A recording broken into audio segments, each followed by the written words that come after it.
माझी बायको कोण आणि माझी प्रेयसी कोण? मी तुला आधीच क्लिअर केलं होतं ना मग. मी अन्य कोणाशीच लग्न नाही करणार. अरे तूच माझं सर्वस्व आहेस. हो, पण हे आपलं लग्न वगैरे कसं काय? काय शक्य आहे का? अरे आई होण्यासाठी लग्न करायची काय गरज आहे? आणि मला तरी असं वाटतं आपल्यामध्ये लग्न फक्त फॉर्मॅलिटी राहिली. पण मूल म्हणजे जास्त होत नाहीये का? जास्त काय जास्त? समज ना. अरे तू माझी आणि माझ्या अजिबात काळजी करू नकोस. माझे फॉलोअप चेकअप सगळं मी करीन. इव्हन बाळाच्या पालन पोषणाचं सारं मी करीन. तू फक्त सोबत राहा.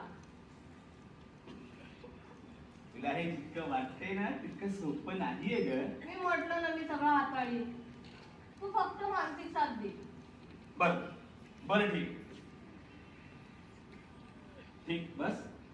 आता जेव्हा वेळ येईल ना तेव्हा आपण हा निर्णय घेऊ. आता काही घाई नाहीये ना. अरे डॅम इट, वेळ आली आहे. फेस इट नाव.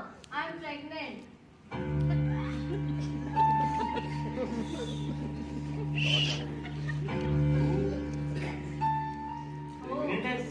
म्हणून म्हणते तुला आत्ताच पाठवून निर्णय घे.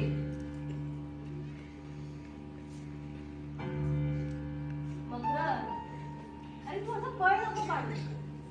मी आहे तुझ्यासोबत. मी तुझ्यापर्यंत काही येऊ देणार नाही. तुझी प्रतिष्ठा, तुझी अमृता, तुझा संसार या सगळ्यांची काळजी आहे मला. तू फक्त सोबत राहा.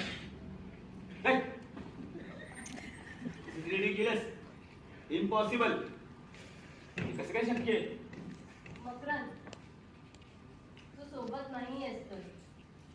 नाही नाही. ठीक आहे, नो प्रॉब्लेम. मी आहे माझी समर्थ.